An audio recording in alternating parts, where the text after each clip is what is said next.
नमस्कार, Allahabad breaking news में आप सभी का स्वागत है। शहर के वार्ड नंबर 15 में स्थित रमेश दानक के निवास स्थान पर सांसद सुनीता दुग्गल पहुंची। इस अवसर पर रमेश दानक ने पगड़ी पहनाकर सांसद सुनीता दुग्गल को सम्मानित किया। सांसद सुनीता दुग्गल ने जनसभा को संबोधित भी किया और लोगों की जन समस्याएं भी सुनी। इस अवसर पर सांसद ने कहा कि सरकार के करवाए जा रहे विकास कार्यों से हर लोग खुशहाल है। उन्होंने ये भी बताया कि रेल व सड़क के लिए सरकार निरंतर कार्य कर रही है। इलाहाबाद रेल संघर्ष समिति ने भी सांसद सुनीता दुग्गल को सिरसा से इलाहाबाद के लिए रेल लाइन व अन्य ट्रेनों के ठहराव के लिए भी मांग पत्र सौंपा। इस अवसर पर मंडल अध्यक्ष जसवीर चहल, पूर्व पालिका अध्यक्ष रवि लड्ढा, निताशा सियाग, पार्षद पवन जाजू, पार्षद संदीप गोडेला, पार्षद गोरू कंबोज, पार्षद वेद सैनी, पार्षद पिंकी रानी, देवेंद्र गोयल, पूर्व सरपंच प्रताप सोलंकी, पूर्व सरपंच विजय कुमार, रेल संघर्ष समिति के सदस्य MP तंवर, नवीन शर्मा, नरेंद्र गिदड़ा के अलावा प्रशासनिक कर्मचारी व गणमान्य जन उपस्थित थे। लो निताशा जी, आप भी जिम्मेवारी लो, लिस्ट बना के दो मुझे ऐसे बंदों को। वो लिस्ट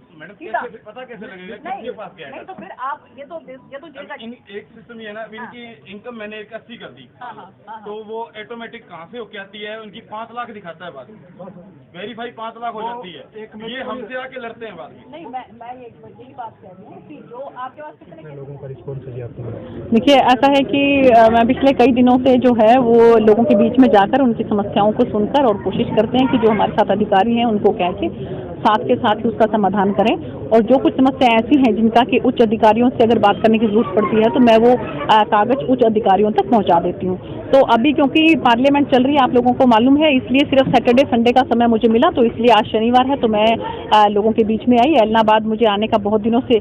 मुझे था कि यहाँ पर आना है, तो एक स्कूल के अंदर भी, कॉलेज के अंदर भी कार्यक्रम था। इसके साथ साथ हमारे कार्यकर्ता हैं प्रगट सिंह जी, उनके घर परिवार में भी कुछ ऐसा दुखद घटना हो गई थी, तो उनके यहाँ पर भी जाना था। इसके साथ साथ हमारे भाई रमेश जी जो यहाँ पे 15 जो है यहाँ वार्ड से इनके पुत्र वधू जो है पिंकी रानी जी, वो पार्षद हैं, तो यहाँ पर भी सभी कार्यकर्ताओं के साथ मुलाकात करनी थी और इसके साथ साथ जो समस्याएं यहाँ की लोकल हैं उसके बारे में, स्थानीय समस्याओं के बारे में भी जानकारी हासिल करनी थी। पंजाब में खालिस्तानी संगठन फिर से अपना सिर उठा रहे हैं, आज भी इंटरनेट बंद कर दिया गया है, क्या पंजाब की सरकार को? देखिए, बहुत ही दुखद है ये, और ये बहुत ही चिंता का विषय है कि जब से वहाँ पर आम आदमी पार्टी की सरकार बनी है तो फिर से जो है वो कुछ असामाजिक तत्व हैं वो अपना सिर उठाने लगे हैं। और एक जो हमारा भारतवर्ष एक जो है बहुत एक ऐसी कड़ी के रूप में पिरोया गया, जिसके अंदर आपने देखा होगा कि अगर हम नॉर्थ ईस्ट की बात करें कि जहाँ पर भी कितना ज़्यादा जो है वहाँ पर इस तरह की घटनाएं होती थी, लेकिन माननीय प्रधानमंत्री नरेंद्र मोदी जी के नेतृत्व में और खासकर हमारे गृह मंत्री अमित शाह जी के जो है नेतृत्व में जिस तरह से वहाँ पर शांति बहाल हुई है, तो ये पंजाब में अब इस तरह की जो घटनाएं आ रही हैं सामने, तो ये बहुत ही अशोभनीय है और बहुत ही क्षुब्ध करने वाला है। मुझे लगता है कि इसके अंदर केंद्र सरकार को जो है वो एक्शन लेना चाहिए बल्कि, और मुझे तो लगता है कि शायद इस तरह का ये अगर माहौल रहा तो जो है वहाँ पर राष्ट्रपति शासन भी लागू किया जा सकता है और लागू करना चाहिए बल्कि मैं तो कहूँगी, क्योंकि जैसा माहौल बन रहा है, हम लोग शांति प्रिय लोग हैं और जो बॉर्डर का एरिया है वो, और ऐसे उसमें तो और भी ज़्यादा सावधानी बरतनी चाहिए उस राज्य में, लेकिन आम आदमी पार्टी की जो सरकार है वो ठीक तरीके से वहाँ पर काम नहीं कर रही है। कानून व्यवस्था जो है बिल्कुल छिन्न भिन्न हुई पड़ी है, तो ऐसे उसमें मुझे लगता है कि अगर केंद्रीय गृह मंत्री जी जो है वो संज्ञान लें तो वहाँ पर राष्ट्रपति शासन लागू करना चाहिए। MP जी, अगर पंजाब से हरियाणा की तरफ आए तो यहाँ हरियाणा में भी जो खेल की कोच थी, उन्होंने अभी आरोप लगाया कि संदीप सिंह को बचाने का प्रयास हरियाणा पुलिस कर रही है, उनको न्याय नहीं मिल रहा है। देखिए, उनसे मंत्रालय ले लिया गया है और उसके बाद से जो इंक्वायरी है, इन्वेस्टिगेशन है, वो पूरी चल रही है और इन्वेस्टिगेशन में जो कुछ भी सामने आएगा, दूध का दूध पानी का पानी हो जाएगा, उसके हिसाब से न्यायोचित तरीके से कार्रवाई होगी। अभी हाल ही में चंडीगढ़ में सभी हरियाणा के सांसदों की बैठक हुई थी, क्या आगामी चुनाव को लेकर क्या रणनीति बन रही है? दिल्ली में बैठक हुई थी, माननीय हमारे जो प्रभारी जी हैं उन्होंने सभी सांसदों को बुलाया था, हमारे प्रदेश अध्यक्ष जी भी वहाँ पर उपस्थित थे और एक बड़े ही सौहार्दपूर्ण वातावरण के अंदर जो है वो रात्रि भोज उन्होंने रखा था और आने वाले समय में किस तरह से हमें जो है वो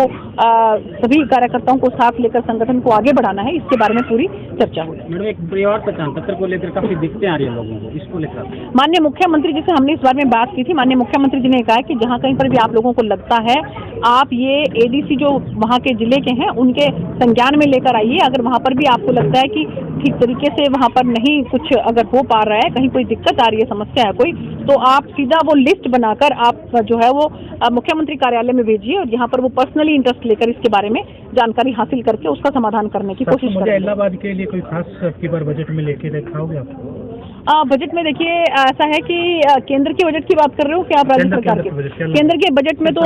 देखिए ऐसा कि केंद्र के बजट में ना कोई भी ऐसा नहीं होता है कि हम पर्टिकुलरली कोई एक लोकसभा के लिए कोई बजट लेकर आया जाए या कोई एक विधानसभा के लिए कोई बजट लेकर आया जाए, ऐसा नहीं होता। एक लमसम बजट आता है। तो आपने देखा होगा कि अब की बार जो रेलवे का बजट है वो बहुत ज़्यादा है और यहाँ पर हमारे किसान भाइयों के लिए बहुत अच्छा बजट है। खासकर ये इंटरनेशनल ईयर ऑफ मिलेट्स है, श्री अन्न के नाम से माननीय प्रधानमंत्री जी बहुत ज़्यादा उसको बढ़ावा दे रहे हैं। जो छोटा किसान हमारा इस इलाके का है उसको किस तरह से इसका लाभ मिलने वाला है ये आप लोग धीरे धीरे नोटिस करोगे और उनको सबको ये कहा जा रहा है, उनसे रिक्वेस्ट की जा रही है कि आप जो मिलेट्स जो उनसे हैं, आप जिसको मोटा अनाज कहा जाता था लेकिन वो श्री अन्न है, सबसे ज़्यादा हेल्दी अगर फूड कोई है तो वो हमारा मिलेट्स है। तो वो हमें उगाने चाहिए हमारे किसान भाइयों को ताकि उनका लाभ मिले और इसलिए सरकार की तरफ से उनके लिए भी बहुत सी योजनाएं लेकर आई जा रही हैं। साथ साथ जो सेम का इलाका आपने देखा होगा हमारे इस साइड में भी कुछ है, वहाँ पर कैसे जो झींगा मछली है उसको